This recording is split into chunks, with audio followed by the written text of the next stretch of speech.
They sound exactly the opposite. On the surface, they appear to be completely contradictory statements. We won the game, we lost the game. How could both of these declarations be true? If a person is indeed talking about the same game, how could a team have both won the game and lost the game at the same time?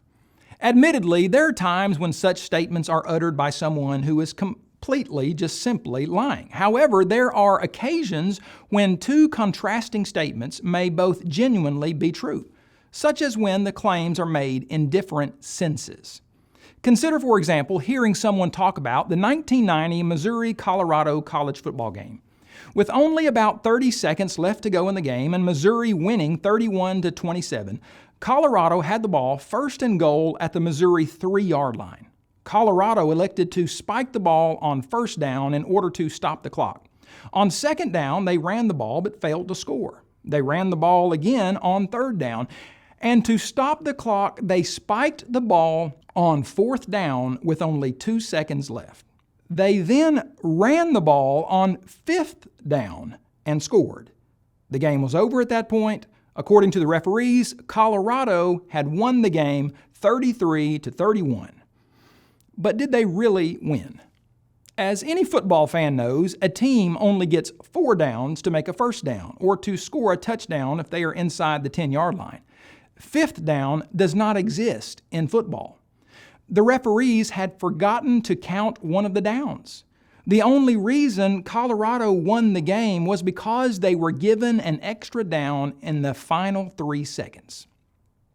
Imagine listening to a University of Missouri football player from that 1990 team talk about their game with Colorado. He may talk about their defeat at the hands of Colorado that year. However, he may also tell people that Missouri actually won the game. Why could he make both statements and still be telling the truth? Though technically the referees awarded Colorado the victory, everyone knew that in reality, Missouri had won the game. Thus, in one sense, Missouri lost, and in another sense, they won. So what does all of this have to do with Jesus? There are a few times in Scripture where different statements are made by the same person, including Jesus, which on the surface sound contradictory, yet when the reader looks more deeply into the text, he realizes that such different statements were made for different reasons and in different senses. One statement that has confused some Bible readers concerning Jesus' defense of his deity is found in John 5:31. Jesus began this part of his discourse by saying, "If I bear witness of myself, my witness is not true." According to many Bible critics, this declaration blatantly contradicts the statement he made on another occasion when speaking to the Pharisees. He said in John 8:14, "Even if I bear witness of myself, my witness is true." How could he say that his witness was both true and not true without being contradictory?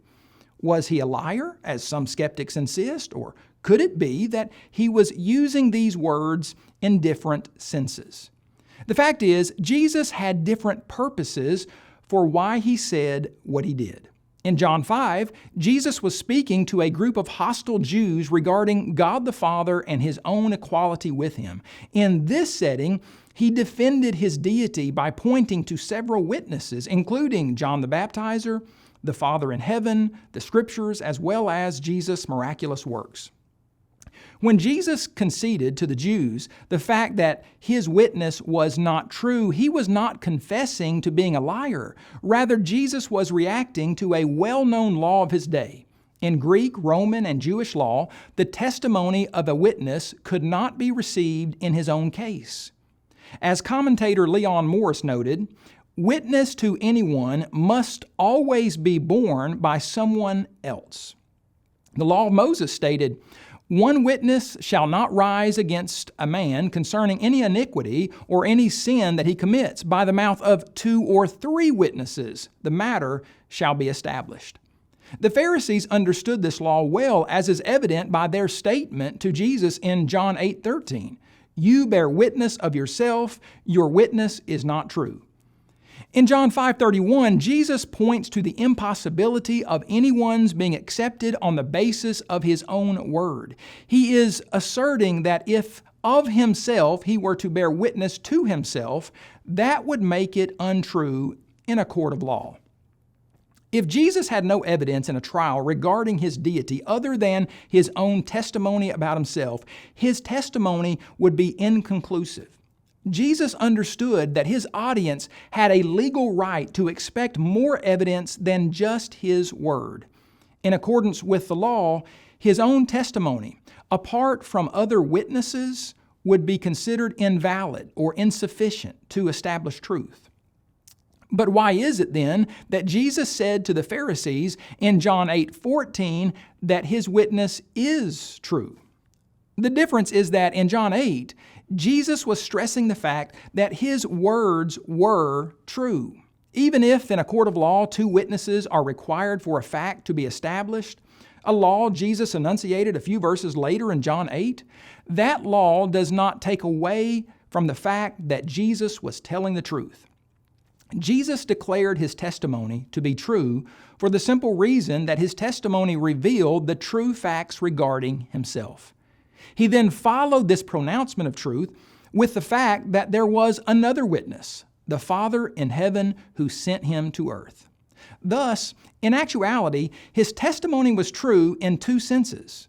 It was true because it was indeed factual, and it was valid because it was corroborated by a second witness, the Father. Why is it that in the 21st century, we can use words and expressions in so many different ways and have little trouble understanding each other? But when Jesus or the Bible writers used words in different senses, so many people want to cry foul. Could it be because some modern-day skeptics refuse to allow Jesus and the inspired writers the same freedoms to use words and phrases in different ways? Could it be due to the unfairness on the part of some Bible critics? God the Father, along with John the Baptizer, the miracles of Jesus, the Scriptures, and specifically the writings of Moses, all authenticated the true statements Jesus made regarding his deity. Sadly, many of his listeners then rejected the evidence, just as people reject it today.